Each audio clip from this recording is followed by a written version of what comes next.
give a lecture You have no on influence? how to make matzo ball. Not the fly. On how to make matzo ball. But I have to stop. Oh, there is a. is that a rule? No, I can't have a. What we call wrong. Okay. I'll be darned. We didn't know that.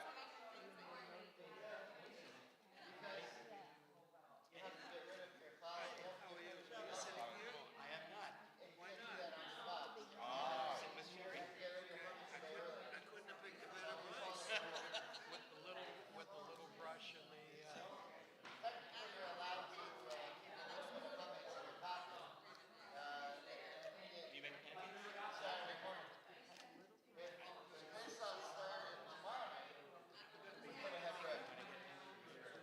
Well, we won't do it. We won't stop when we talk about it. Yeah. Um, I like your Golden Mayor presentation.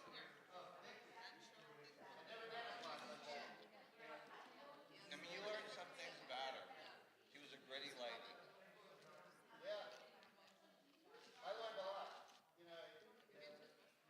No, I mean only.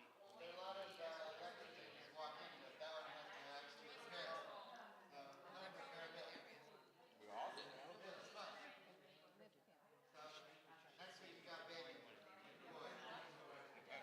I better bring a sleeping bag. Bring a sleeping bag. They lay the sheets out. Does he? Does he live around here? Does he belong here, right? Neighbors.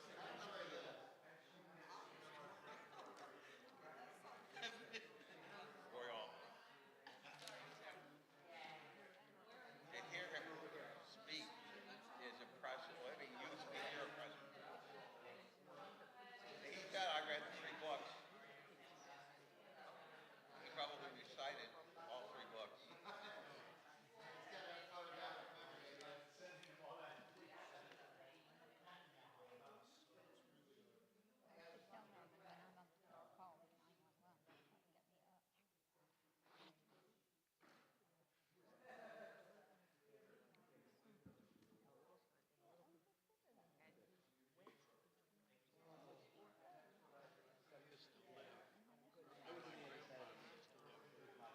On the same block where Gordon had their original funeral home on 12th Avenue. Oh, I know. I know. Where did you go to high school?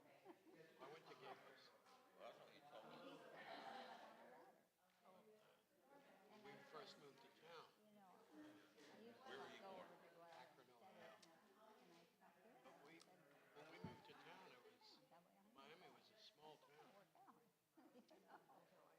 You had all of the sports, or something. What? You had all this segregation, segregating communities. You You know, never, in order to get to the beach, blocks had to have an identification card. hey, I went to school at a segregated school and didn't wonder where the Yeah, I was on Miami High. Okay. Good Shabbos. I think some people are still cooking.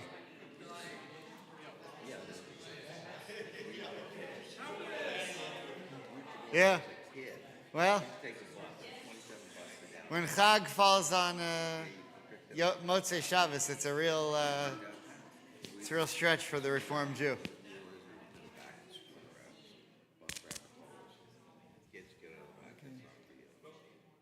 Please. Yeah, thank you. Thank you. Okay, here we go.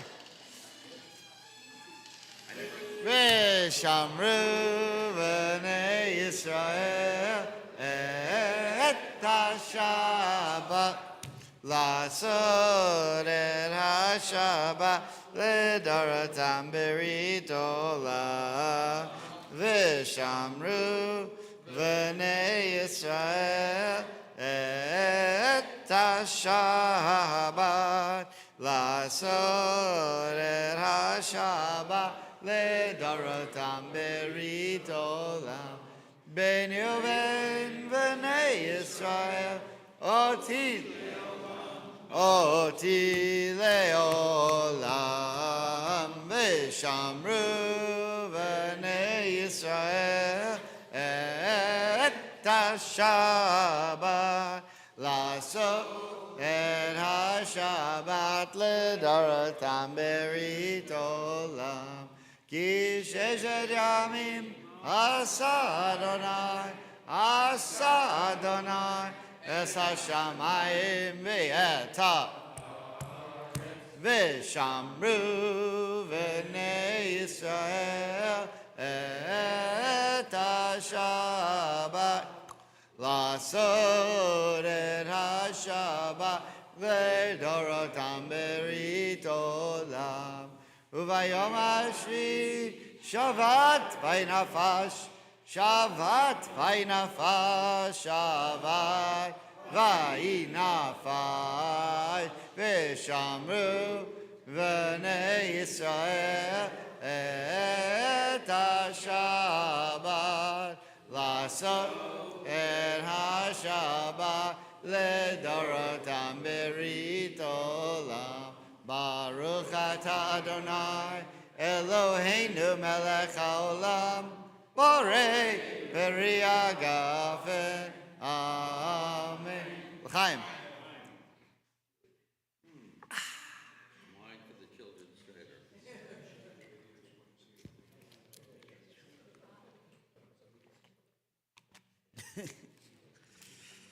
All right.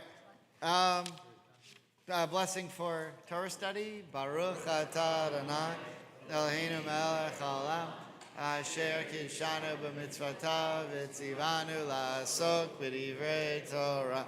Amen. Okay, so next week we'll have a Torah portion that's just for Pesach, because it'll be during Pesach, but it's not Pesach yet. There are things that you've already should be start doing to prepare for Pesach, but the Torah portion is still the Torah portion. So we're on Sav, which is the second Torah portion in the book of Leviticus. And normally we would be in the third triennial cycle, which begins with chapter 7, but I actually wanted to go back into chapter 6 because there are some themes of Pesach in Sav that when Sav falls on Pesach, you should, or at least on the eve of Pesach, you should take a look at. So, it's interesting. It is very interesting when Pesach falls on Saturday night, which is not that common. So there are a few things that you have to do differently because in when you're preparing for Pesach, to do the cleaning out of the chametz, you're not supposed to do that on Shabbat. So you're supposed to do that when you're burning the chametz, which is called biur chametz. You do that yesterday. So that means that by today, you can't have any chametz left, which is why we have matzah today instead of bagels, because when it falls on Saturday, the rule is that on Saturday morning, you're already supposed to be clean of matzah, of chametz. The other thing that's different tonight is, so when you do your seders, if you want to do it the right way, there's a special way. So in order for Pesach to start, Shabbat has to end, because Pesach doesn't start till sundown. So in order for Shabbat to end, Shabbat ends with Havdalah. But you can't do Havdalah because you're going into a holy period. So the rabbis had to figure out a way to allow you to have a moment in between that moment when Shabbat ends and Pesach begins, that you can go from one moment to another. So what you're supposed to do at your Seder tonight, and you only do this when the Seder falls on Saturday night, is that when you do Havdalah at the very beginning, there's a special order to it. And the way it goes is the first thing you do is, I wrote this down. I want to make sure, because I want to make sure I say this the right way. Hang on one second. There's an acronym, YAKNIAZ, it's called. Okay, so it goes like this. The very first thing you do at your Seder is you do the Kiddush. Okay? Borei Pri Agafen. Then you light your candles. But you don't use the Havdalah candle. You light the actual candles that you're using that you'd be lighting anyway for Pesach. So you don't use the Havdalah candle. So the first thing you do is the Kiddush. Then you don't use a Havdalah candle. Use the regular candles that you would for the festival and say the blessing over them. And then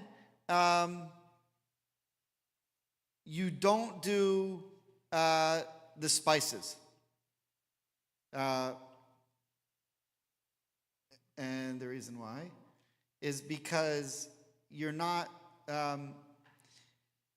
transitioning into a non-holy period. You're going from Kodesh to Kodesh, from holy to holy. And so because of that...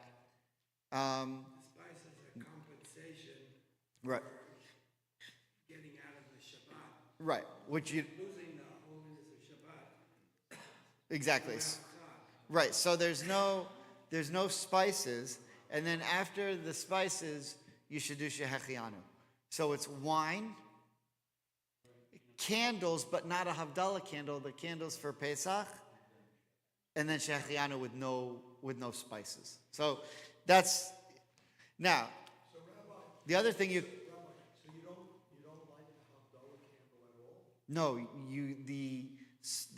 the candles that you use anyway to begin the festival count for both, and you're not allowed to use the Havdalah candle. Are you supposed to say special prayer Le'avdil Ben Kodesh? No, I don't think so. It's not in the.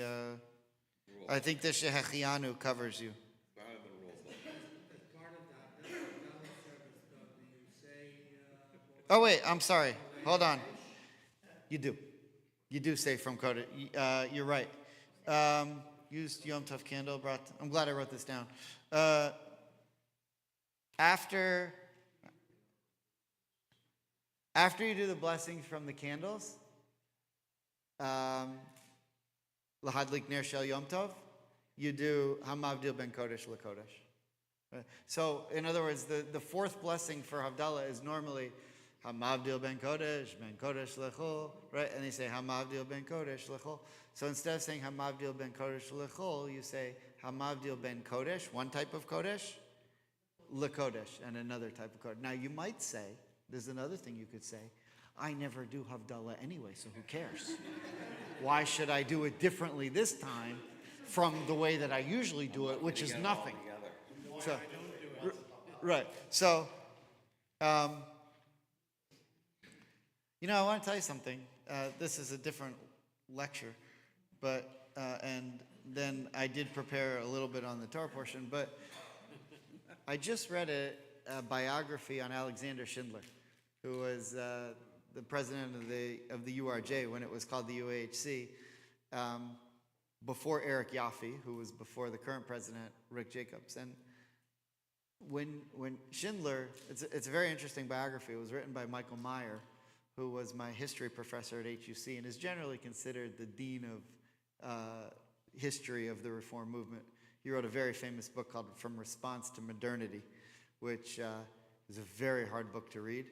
I had to read it for his class, and he taught it in the Socratic method, which was rough, especially if you weren't prepared. But he was one of my very favorite professors, and I just heard him speak at the CCR conference. He was presenting this book that he just published on Alexander Schindler.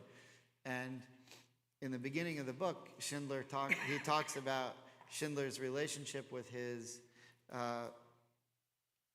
thesis advisor and favorite professor at City College of New York, who happens to be my great-grandfather. So it was our families have had a long and special relationship. But at the time that he was president, I was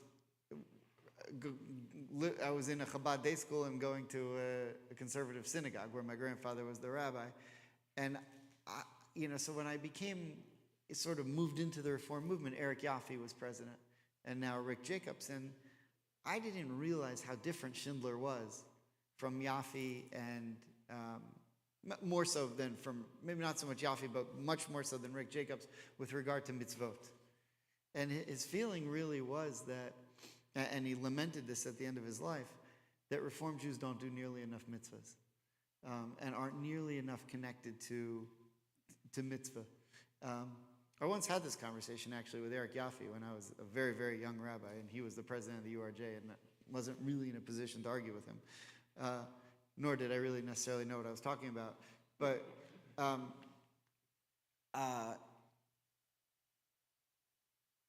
where we are now isn't much different than where Reform Judaism was when Schindler was president, but it's a lot different than where Schindler wanted us to be when he was president. And I think in a lot of ways we need to start re-examining what our connection is to mitzvah. But it got to the point where we just said, well, we're just happy that anyone's even Jewish, that, we'll take that. And that's not good enough for me. I mean, that's not what this is supposed to be all about. But anyway, all right, that's a different conversation.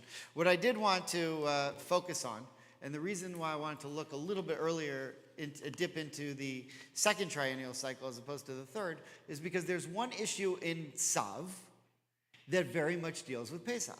Now you could say, what are you talking about? It's all about sacrifices. Well, one of the sacrifices, the mincha, from which also the what was called the Korban Todah, you know the word Todah? Todah Rabbah? The thanksgiving offering comes from food. And food can be either leavened or unleavened. And all of a sudden, that sounds a little bit like Pesach, right? Because that's the big deal. So we asked the question on Pesach, what's the big deal about leaven? Why is leaven... there's like a Seinfeld bit, what's the deal? Why is leaven so horrible? And so, the mystics could go into all kinds of things, like the leaven represents your ego, and the Yetzer Hara, the evil inclination, and all this stuff, and your pride, and all that's leaven rising. Okay, fine. And so you could then say to that, really? It's just bread. What's the difference? What's the difference? They eat a roll or matzah. What's the difference? And then you say, okay, well, the Jews had to leave in a hurry. But there's conflicting reports there because they were told the day before they were leaving. They knew when they were leaving. Okay, it ended up being and there's a debate. This is a difficult debate. I think we've done this in a different class at one point. But there's a debate in the Talmud why exactly they ate matzah. But what I want to look at today is the definition of why. So, we see that leaven is something we're not allowed to have on Pesach. But what this Torah portion brings in common, and it's ironic that it comes out right before Pesach every year, is that this sacrifice also tells us here you're not allowed to have leaven. So you see the coincidence? Wow, it just happens to be every year the Torah portion that comes out right before Pesach talks about a sacrifice when you're not allowed to have leaven. Very interesting. Okay, so before we get into chapter 6, I just want to show you a little bit of chapter 2 of Leviticus. So if you just jump with me to chapter 2 of Leviticus, verse 1. 2:1 Leviticus.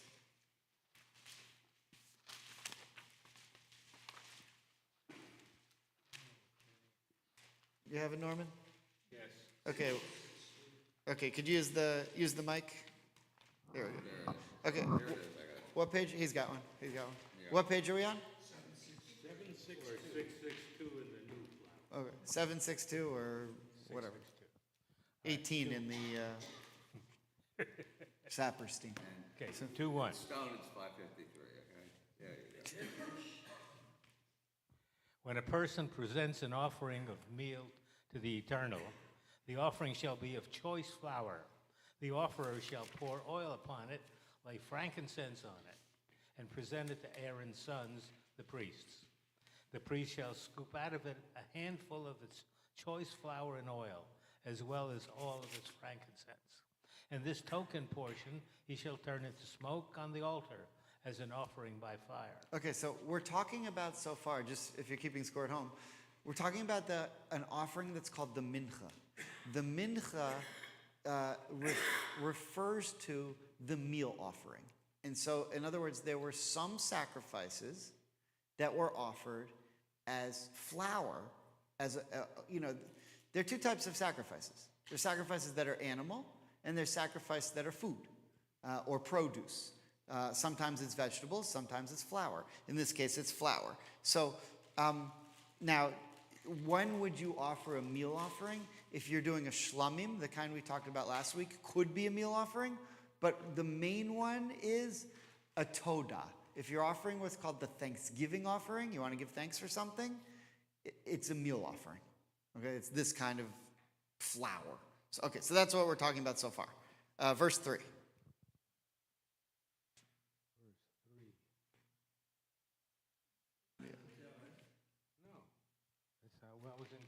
Is that where we stopped?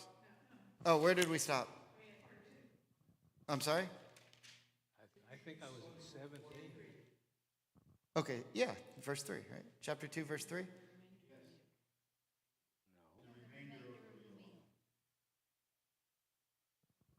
Chapter 2, verse. And the remainder of the meal offering shall be for Aaron and his sons, a most holy portion from Adonai's offering by fire.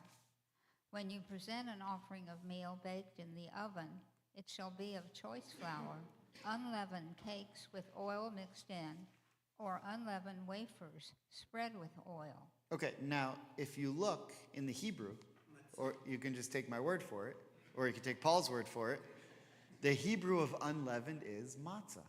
I mean, the plural is matzot. But you have here in verse 4 that when you bring this offering, it's got to be matzah, right? Which reminds us of Pesach, okay? So we have matzah here. Okay, that's through verse 4. Now we're up to verse 5. If your offering is a meal offering on a griddle, it shall be of choice flour with oil mixed in, unleavened. That's 3 times in 2 verses we heard the word matzah, okay? Break it into bits and pour all on it. It is a meal offering. Right, some people do that with their soup, right? Matzah bread. Okay, that's where it comes from. Okay, verse 7. If your offering is a meal offering in a pan, it shall be made of choice flour and oil. When you present to Adonai a meal offering that is made in any of these ways, it shall be brought to the priest, who shall take it up to the altar. The priest shall remove the token portion from the meal offering and turn it into smoke on the altar as an offering by fire of pleasing odor to Adonai. And the remainder of the meal offering shall be for Aaron and his sons, a most holy portion from Adonai's offering by fire. Okay, now we know that it's supposed to be matzah, right? But now look at verse 11 to really bring it home. No meal offering that you offer to the Lord shall be made with leaven, for you must not turn into smoke any leaven or any honey as an offering by fire to the Lord. Okay, and by the way, honey here means any juices that come from fruit. If you look at Rashi, I didn't bring the Rashi, but Rashi tells you, he literally says, Kol metikot pri kruyat dvash. Anything sweet, which comes from fruit, is referred to as honey in the Torah. So whenever you see honey in the Torah, it can actually mean any sweet juices that come from any fruit. But that's a different issue. Yeah, okay, so you actually have in verse 11, when it says, don't prepare anything leavened, it says, lo te'aseh chametz. This is the word, chametz. Chametz means to ferment, right? Like to lahachmitz. It can also mean in Hebrew to make sour. Okay, so here's the question I'm asking. The Torah doesn't tell us why. What the Torah does tell us is you're not allowed to have chametz, you're not allowed to have leaven on the altar. So now we know two things. We're not allowed to have chametz on Pesach, and we're not allowed to have chametz on the altar in the Holy Temple. And the question is why? And what do those two things have in common? I just wanted to ask you about the word mincha, because that's the way they're mentioning, they're calling the meal offering the mincha. Mincha, yeah. Is that related to the mincha service, or can you explain about that? Yeah, so the mincha, so there were three services done a day called the tamid. One in the morning, one in the afternoon, one in the evening. The one in the morning we call shachrit. Shachrit means morning. Mincha, which refers to the word meal offering, was given in the afternoon, but it was given with food. So that's why mincha refers to, the mincha offering refers to, it has the flour that goes with it. Mincha in and of itself doesn't mean flour. And then Mariv comes from the word Erev, right? Erev, Rosh Hashanah. Ma'ariv, they did that in the evening. But yes, it refers to the middle service of prayer because that was during the Holy Temple times when they brought the meal offering. So that's where the connotation comes from. It's the same word. Yeah. Also, Matt, I haven't looked ahead of your handout, but I mean, if you read about the history of bread, the bread was actually discovered or invented by the Egyptians. Oh, So it was probably like Zara, Avodah Zarah. very nice. When you're dealing with bread, you're dealing with something that's not ours. Right. So it's not holy. So they probably were trying to get away from the sacrifices that the Egyptians did. I don't know. Well, yeah, well, now we don't need to read the Nachmanides. Ken, that's usually your job is to, well, that's what Nachmanides says that Maimonides says. So if you look at the first source, it just, I mean, that's basically what it says, but Nachmanides wrote, it's possible the reason why we forbid the bringing of leaven and honey upon the altar is what Maimonides said in his book, his philosophical treatise called The Guide for the Perplexed, which is known in the Hebrew as the Mar Nevuchim, where he said that he found it written in their books that the custom among the idolaters was to offer all their meal offerings only in leavened form, and to season all their sacrifices with honey. Therefore, he forbade bringing them on his altar. Rabbis have similarly said, with reference to monuments of one stone raised in order to sacrifice on it, that this was okay, we don't need the rest of that. But yeah, so it's possible. It's always possible that whenever we're told not to do something, it's because the idolaters were doing it. And so that's one take of Nachmanides. Now, if you would read the rest, this was a very long comment that Nachmanides made on verse 211. I only brought an excerpt of it. If you would read the rest of it, he then gets into some Kabbalistic stuff and says, yeah, that's what Maimonides says, but let me tell you what the real secrets are. We're gonna get to that, but I didn't want to give it away too early. What I do want to do now, though, is go to skip to chapter 6 and get into our Torah portion called Sav. So if you go to chapter 6, chapter 6. Leviticus, right? Starting with we'll start with verse 1. Chapter 6, verse 1. 781. Page 781. Okay? Okay, chapter 6, verse 1 of Leviticus. The Lord spoke to Moses, saying, command Aaron and his sons thus. This is the ritual of the burnt offering. The burnt offering itself shall remain where it is burned upon the altar all night until morning, while the fire is on the altar is kept going. Okay, so just, this is what Rabbi Greengrass talked about last night, the fire that keeps going, what that really means. I just want to, if we're keeping score at home, we just said the burnt offering. So that in Hebrew is called the olah. And last week what we pointed out was the difference between the olah and the shlamim. It's hard to keep all these different sacrifices in your head.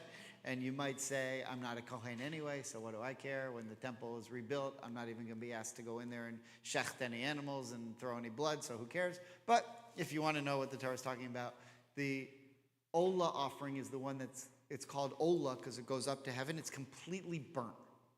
As opposed to the shlamim, which is then different pieces are split up between the priests and the people and the owners who brought the animal, and then they're able to eat together, and that's where you have peace, right? Remember we said last week, when the owners and the priests eat together, God's presence comes and joins them, and hopefully that's what you're going to have tonight at your Seder. Elijah's going to come in and so forth, and the kids look at the wine and they see if it moves. You bump the table, and oh my God, he's here! Right? Okay. Don't throw your hip out when you do that. Don't spill the wine. Yeah. This continuous fire above the altar, is that why we have the Ner Tamid on Bima? So it's a good question, and there may be something to it, but there was also a Ner Tamid that burned over the Holy of Holies, and that's what's called the Ner Tamid. This is the eternal light. This is the Eish Tamid, which is the eternal fire. Now, for back then, they were both made out of fire, but the word in Hebrew is different. So we don't call the eternal light in the sanctuary the Eish Tamid. We call it the Ner Tamid, because it's representing the light that was over the Holy of Holies, not the one that's continually burning on the altar. But it's always nice to have a continually burning fire. So maybe there may be a connection. Okay. Verse 3. Okay, verse 3. The priest shall dress in linen raiment with linen breeches next to his body, and he shall take up the ashes to which the fire has reduced the burnt offering on the altar and place them beside the altar. He shall then take off his vestments and put on other vestments and carry the ashes outside the camp to a clean place.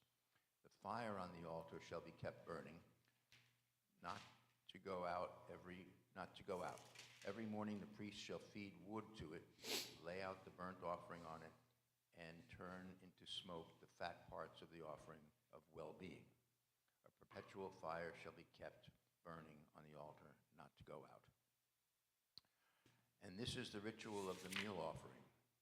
Aaron's son shall present it before the Lord in front of the altar.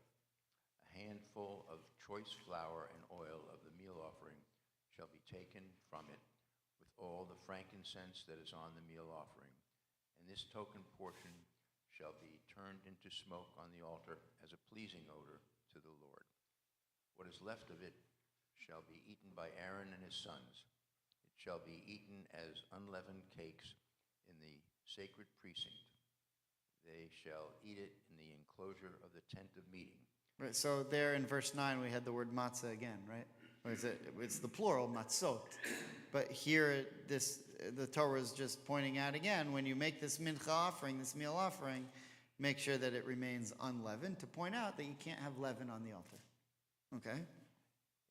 It shall not be baked with leaven. I have given it as their portion from my offerings by fire.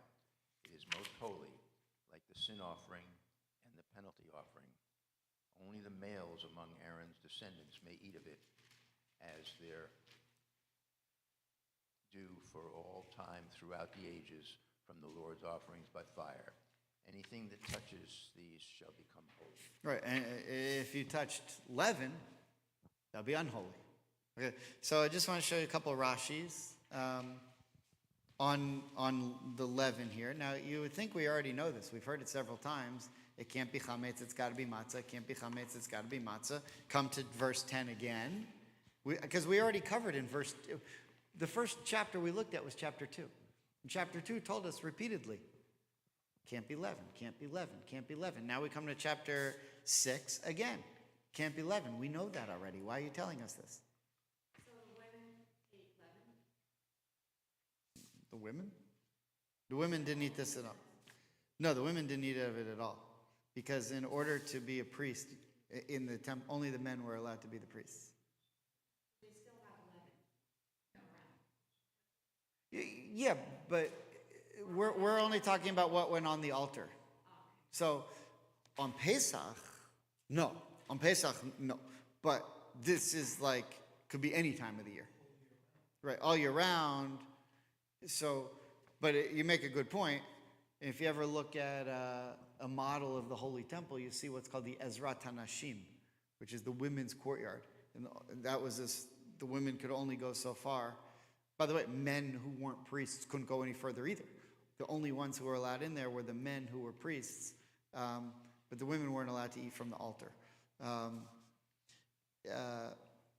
It would be about another, well, depending on which, if, say from the end of the Second Temple period, it would be about another 1972 years until women would have been permitted to eat from the altar, but only on the Reform side, which is on the other side of the Moroccan gate, which you still shouldn't go to if you're Reformed, depending on who's controlling the coalition. Yeah. That's why I'm running in the World Zionist Congress. So vote for me. We won't have to, we won't have to worry about this anymore. Okay, so Annabelle, would you mind reading the Rashis on verse 10, chapter 6, verse 10? It shall not be baken as anything leavened for their portion. The remains of the meal offering which become the portion of the priests are also forbidden to be baked in the form of leavened. Right. By the way, menachot is mincha plural. There's an entire tractate in the Talmud called Menachot, which we don't really study that much. This is, it's not one of the more popular ones. But there are there are a couple famous stories about Moses in there that we know, but not too many people sit and go through the meal offering laws. Okay, so Rashi's just pointing out that what the priests are going to be here is forbidden to be in the form of leaven. Okay, second Rashi. It is most holy as the sin offering or the guilt offering. The meal offering of the sinner, in verse 11, is as the sin offering. Therefore, if he, the priest, takes the fistful out of it, not as such, not having in mind that offering, it is invalid, as is the sin offering under such circumstances. A free will meal offering, i.e., any of the other meal offerings mentioned in Vayikra, however, is as the guilt offering. Therefore, if he takes the fistful out of it, not doing it as such, it is still valid. Okay. Now, when else? Yeah, don't worry about that so much. The point is, by the way, it's funny, there's this word kometz. Kometz refers to a fingerful. It's this section of the finger. And ironically, if you follow the Israeli news closely, there was a letter that was signed by a bunch of pilots in the army who said they're not going to report unless there's further movement on the hostage issue and so forth.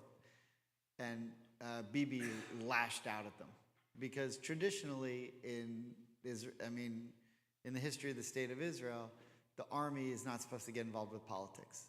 The politicians tell the army what to do, and the army does it. And now we're in this period where the army says, well, we don't like what you're doing, so we may not do it. And that's not a great practice. But anyway, so Bibi lashed out at the ones who signed this. And they're all being, removed from their positions. They're all retired old guys anyway. Yeah, but, Israeli pilots are pretty valuable. They're not just pilots, they're Yeah, in the Air Force. there's a lot of them, yeah. Okay, whoever it is, they're all valuable. So Bibi referred to them and he used the word kometz. Did you see that? He said, because kometz in Hebrew just means a bunch of. But, yeah, small. They said they're a bunch of weeds, he said. Asavim, he said something like that. They're a bunch of weeds and drunks. Or something. I don't know, he called them some absurd statement that he made. But it was ironic that he used the word komets. I don't think he did that because it's in this week's Torah portion. But I don't know, it just came up. But the reason they call it a komets is because the priest would he would go to the grain or the flour and go like this with his hand. And the amount of flour that came up between his finger and his hand is called a komets. And that's how much they put on top. And that's the word that the Torah is using here. Now, what I want to point out is that we just learned about the meal offering. And we just learned that the meal offering is made of flour. And you know when it's ironic that you do meal offerings, in addition to if you just want to give thanks for something, but there's also a special meal offering that's offered on holidays, which is interesting because one of the holidays that we also talk about unleavened bread is called Pesach. And so now there's this sacrifice that has to be unleavened on the holiday where we talk about unleavened. And we find that in Leviticus chapter 23. So if you skip, this is the last chapter we need to skip to. But if you skip to Leviticus chapter 23, verse 1, what I'm trying to get at is there's something about leaven, eating leaven on Pesach that's bad. We know that. We spent the last week getting rid of all the chametz in our house. But what we don't know is, well, why is it also bad to be on the altar?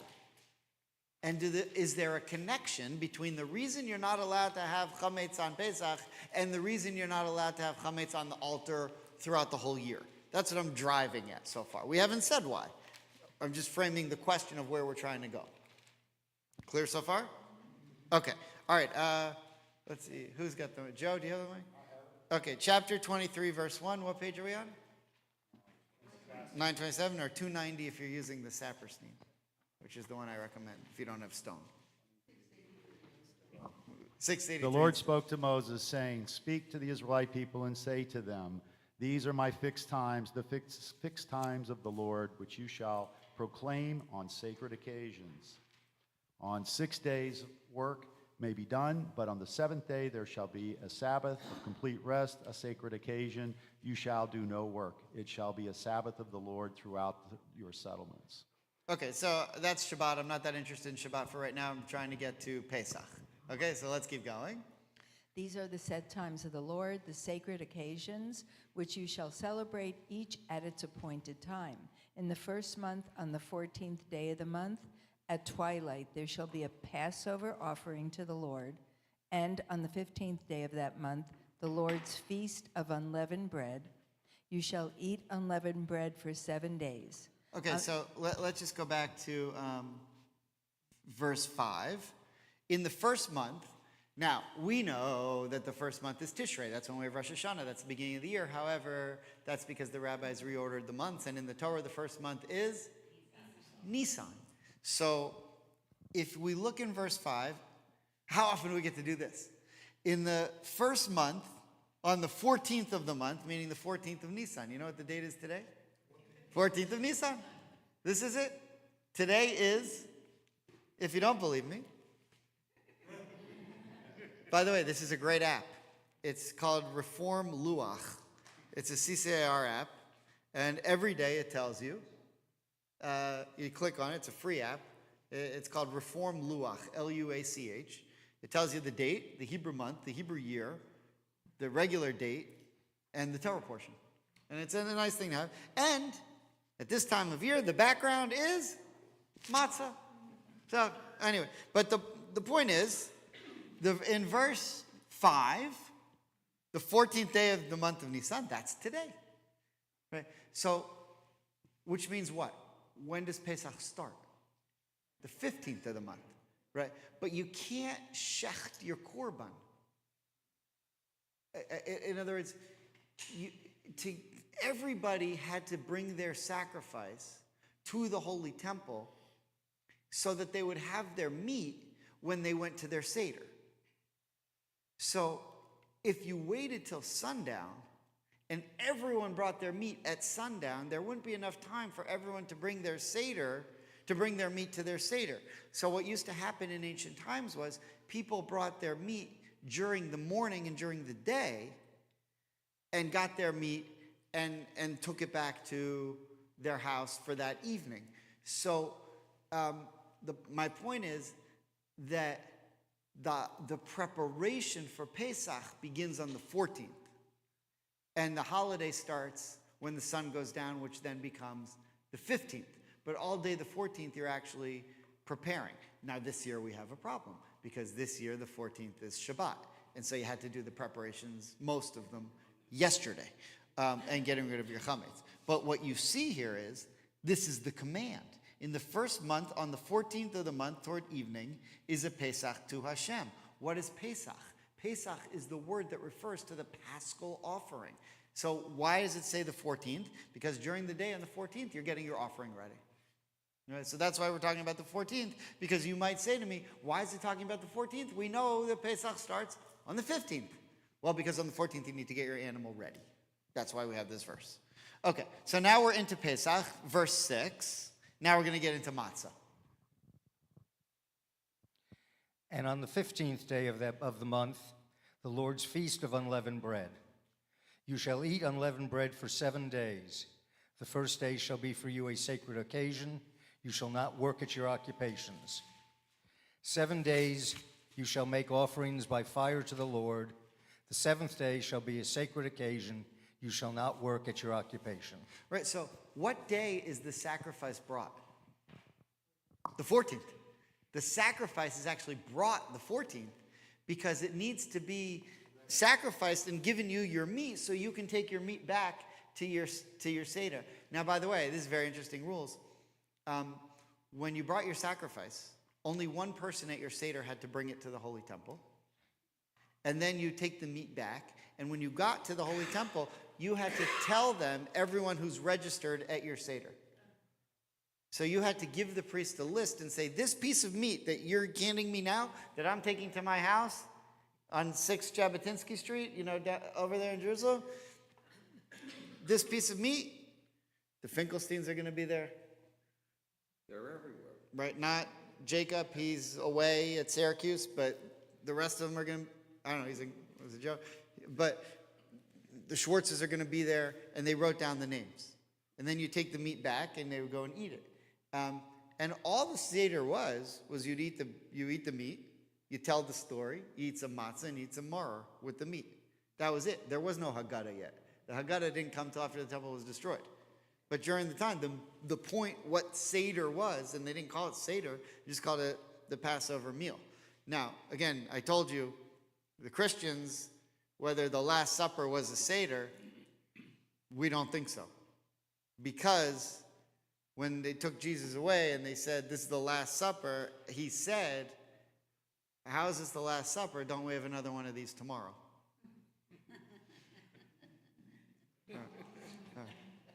That's not in the New Testament. That's like Josephus. That you have to look deep into Josephus to find that. All right. Okay, so let's keep going. We're up to verse 9. Verse 9. Hashem spoke to Moses, saying, speak to the children of Israel and say to them, when you shall enter the land that I give you, and you reap its harvest, you shall bring an omer from your first harvest to the Kohen.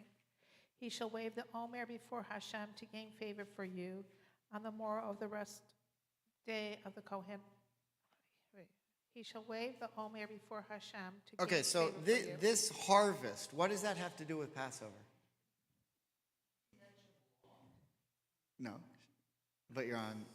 Well, that's the whole thing that You're on the right Pesach- track. Pesach and Shavuot is The counting of the Omer. Omer. Right. Right. There's Pesach and there's Shavuot, but this is the harvest, and each day is called the Omer. Okay, so what we're talking about now, this harvest stuff, is what we now. When do you start counting the Omer? Tomorrow night. Right. At the end of the second Seder is the first night of the Omer, and then you count 49 days, which were the 7 weeks that they took them to schlep to Mount Sinai. And then the 50th day, Shavuot, the day that they got the Torah. Right? And the rabbis manipulated the Jewish calendar so that it would fall out the 16th of Sivan, the 16th of Nisan, which is the second night of the Seder, counting all the way to the 6th of Sivan is always going to be 49 days, and then the 50th day when we get the Torah. Okay, so all I'm pointing out here is that we do this thing called the Omer that they're talking about here, and we still do it today. It's what we do, counting the Omer. From the end of Pesach or From the end of the second Seder. And by the way, it's actually become a very common tradition for kids in Israel who were born during this period to be named Omer. Right? There's a very famous singer in Israel named Omer Adam. He's the one who sings that song, Tel Aviv. Tel Aviv, yeah, Habibi, Tel Aviv. All right, well, in Israel they know it. But it's become a common tradition. There was actually, and it could be a male name or a female name, and often kids who are born on Lag BaOmer, if you're born on Lag BaOmer, they name you Omer. So, okay. Yeah, that's right. Okay, verse 12.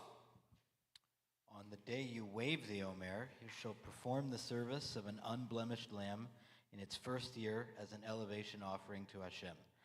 Its meal offering shall be 2/10 ephah of fine flour mixed with oil, a fire offering to Hashem, a satisfying aroma. And its libation shall be wine, a quarter hin. You shall not eat bread or roasted kernels or plump kernels until this very day, until you bring the offering of your God. It is an internal decree for your generations and all your dwelling places. Okay, now how do we know that we need to count the Omer? Where does that come from? Verse 15. Right, this verse here. Okay? So verse 15. And from that day on, which you bring the sheaf of elevation offering, the day after the Sabbath, you shall count off 7 weeks. They must be complete. You must count until the day after the 7th week. Okay, so let's stop there for a second.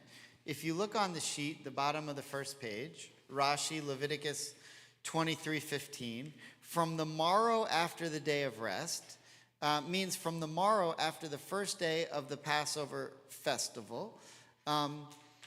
So, originally they only had one Seder. You didn't need 2 Seders, but because we're in the diaspora, we have 2 Seders. So we start counting on the second day.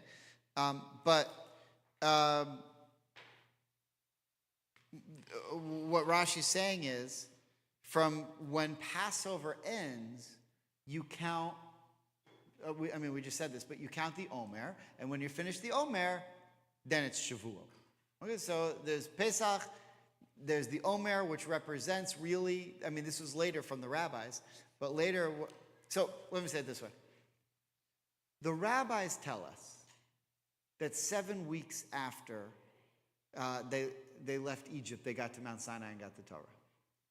And the Torah tells us that we count off that period. The Torah doesn't say anything about Shavuot as a holiday in which we get the Torah. That's from the rabbis.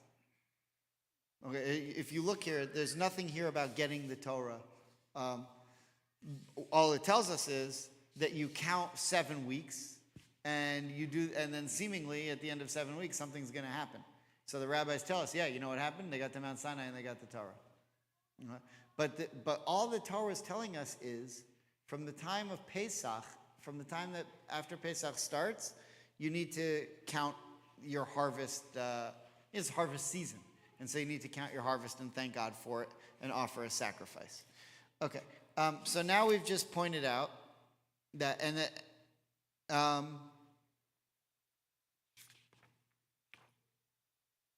okay, otherwise that's all we need. But now, it took us 54 minutes. This is where I wanted to get to. So it says in verse 16, until the morrow of the 7th week you shall count 50 days, and you shall offer a new meal offering to God. Now, the rabbis would put in parentheses there, and by the way, that's the day you're going to get the Torah. But now, everything changes. Watch this. Before we get into it, what do we say in chapter 2? The meal offerings that you place on the altar always have to be unleavened. But look at this, verse 17.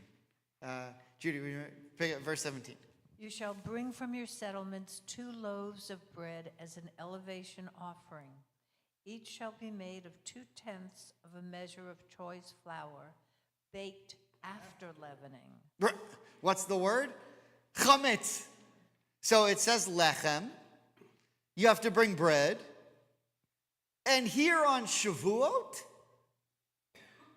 lechem, chametz. There's an exception to the rule that on Shavuot, you bring chametz. Crazy, right? Okay, so what's this all about? Rashi. If you go to the second page of the sheet, the first Rashi on verse 17, the loaves that you wave, heave loaves that have been heaved in honor of the Lord. It is these which constitute the new meal offering mentioned above. And then he says, in verse 18, it says, got to be lechem on account of the bread, as an obligation connected with the bread. I just brought that Rashi to point out that it has to be actual bread. Okay, finally, Nachmanides, and then we'll try to make some sense of this. Now on the festival weeks, which is the day of giving the Torah on Mount Sinai, meaning, by the way, what does the word Shavuot mean? It means weeks, right? Because we just counted 7 weeks. 7 times 7, do that math in your head, 49. Next day, 50, is when you get the Torah. The offering, i.e. the 2 leavened loaves, and the various burnt offerings, together with their meal offerings, which is of unleavened bread, as stated in verse 18, comes in accordance with the law of the thanks offering, which is brought with 10 leavened cakes and 30 unleavened cakes, for it is the day of a solemn assembly.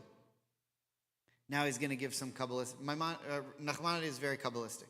The students learned in the mystery of the Kabbalah, the students learned in the mysteries of the Kabbalah will understand. And this is the secret of which our rabbis have said. All offerings are destined to cease in the world to come, but the thanks offering will never cease, etc. For in it are both unleavened and leavened cakes, comparable to the world to come, in which the divine attribute of justice and mercy will forever be in perfect harmony. So what he's saying is there's one time of year where you offer unleavened and leavened together, and that's Shavuot. Because there's something about Shavuot that is the world is in perfect harmony. Well, why is that the day that the world is in perfect harmony? Because that's the day the Torah was given. Now you might ask, well, maybe that the Torah was given on that day because there was something special about that day that the world's in perfect harmony, and that's the only day that the Torah could have been given where it could have been accepted by the people. Because that was the only day where the whole world was in perfect harmony. Any other day they wouldn't have gotten it. Oh, I mean, it's a chicken or egg thing. You can go either way. So here's what is the point of all this? On Pesach, when you leave, you're not allowed to have leaven. And then for the whole period while you're schlepping, until you get to Shavuot, until you get to Mount Sinai, you're not allowed to have leaven on the altar. You can eat, it's only the 7-day period, 8 days if you're in the diaspora, that you can't eat leaven. But then the rest of those days you could eat leaven, but you couldn't put leaven on the altar any of the other days, except when you get to Shavuot. Now in Shavuot, we have this offering called the Shnei Lechem, right? The 2 loaves of bread. Or it's called Lechem Apanim. 2 full loaves. So, when the Jewish people left Egypt, they were free. Right?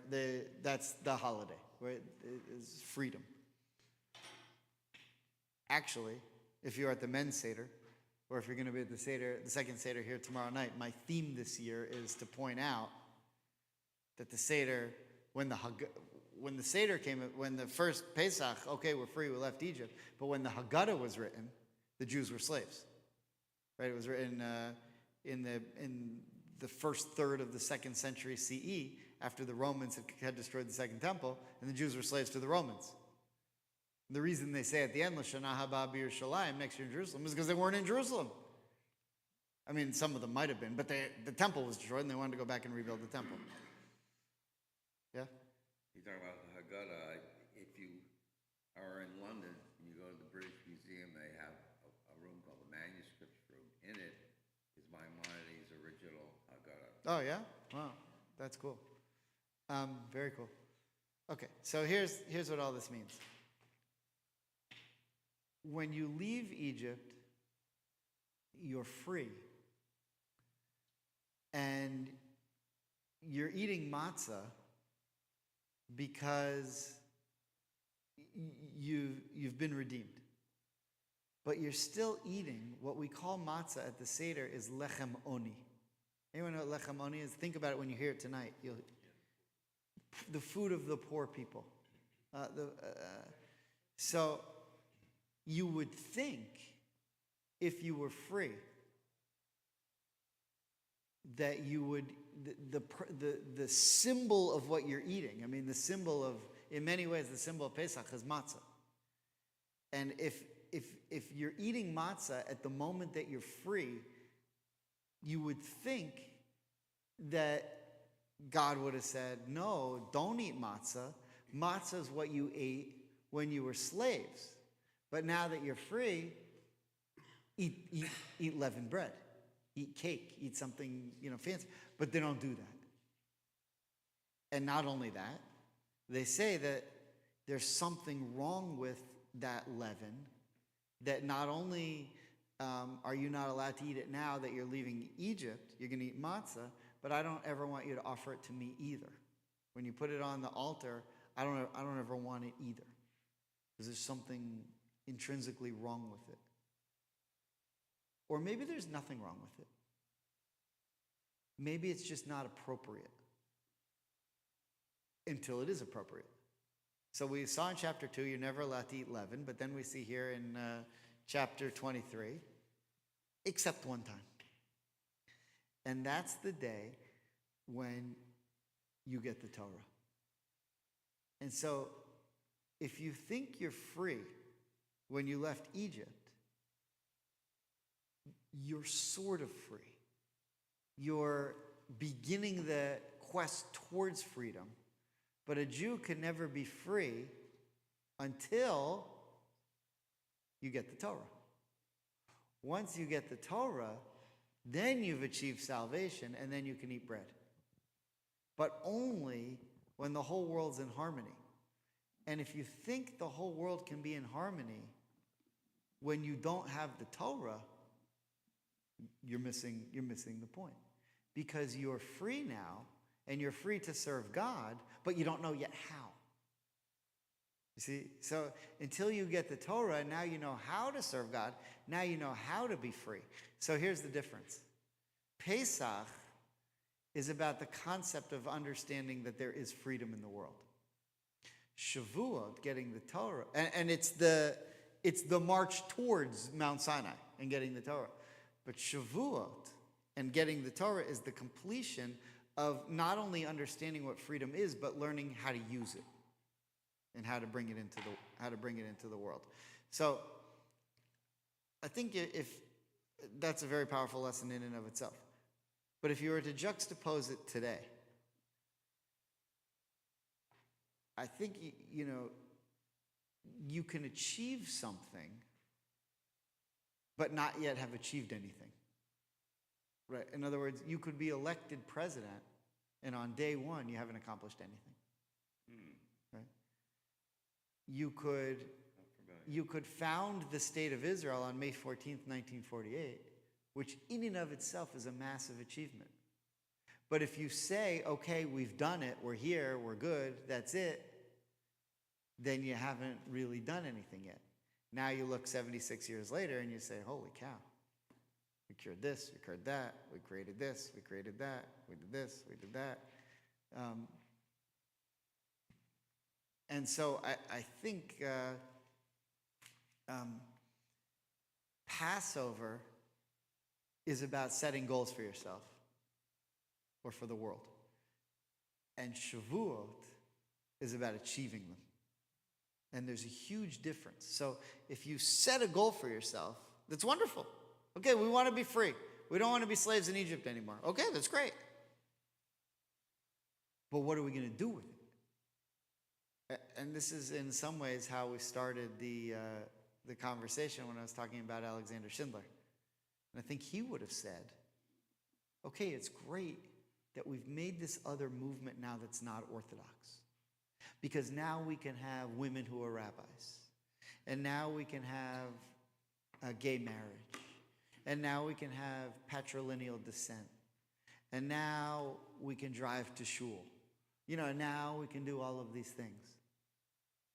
But if we don't build a movement that's actually based on Torah, and we only build a movement so that we're not Orthodox, we haven't really created anything. And so I think now on Pesach, we set the tone for where we want to go. Then we count the Omer and see if we can get there. And that's the connection. So we don't eat matzah on Pesach, not because they didn't have time to let the dough rise. They could have let it rise. They knew already 2 weeks earlier what day they were going to be leaving. They could have planned the food. Joseph planned food for 7 years. They could have planned food for a couple of weeks. They could have got a cooler, one of those Yeti things, whatever. They could have figured it out how to get some food together. That's not the reason we're eating matzah tonight and this morning. The reason we're eating matzah is because we're only beginning to taste our freedom. And God wants to know, are you going to be able to figure out what to do with it now that you have it? And if we do, then in 7 weeks, you can go to the bakery and eat whatever you want. Okay. All right. Chag Sameach. Shabbat Shalom.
my favorite. Because it's, and Yeah. it's not, Hanukkah, you know, I didn't hear about the different.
Thank you, guys. Thank you.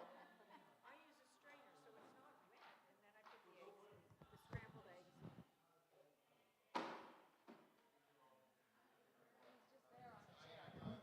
Conservative, we always had it. I like it because you got 4 days off every big festival holiday, 4 days no school. Now it's annoying because all the kids have to go to school and they complain about it. And, Rosh Hashanah more now. It's a little chilly in here. I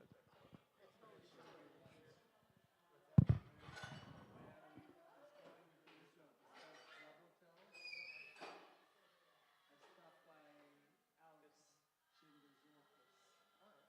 wrote me a letter of introduction to the finance minister. That's because my very close friend in Berkeley, named Miriam Lewis, she said, when you're there, go see Alex. Fall in love with him.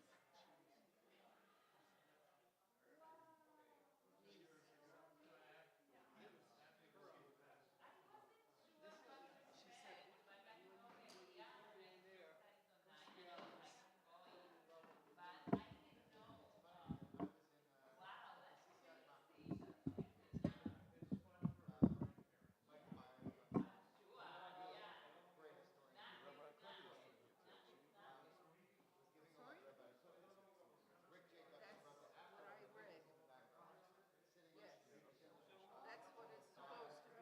Who's most important claim to fame? Jessica is traveling, and she should be back not next week, 19th.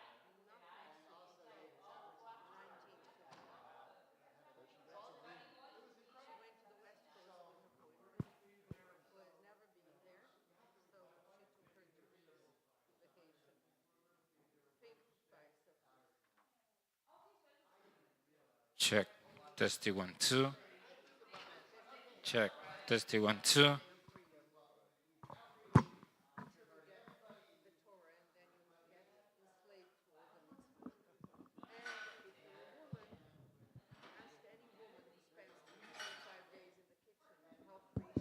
Testy 1 2. Testy 1 2.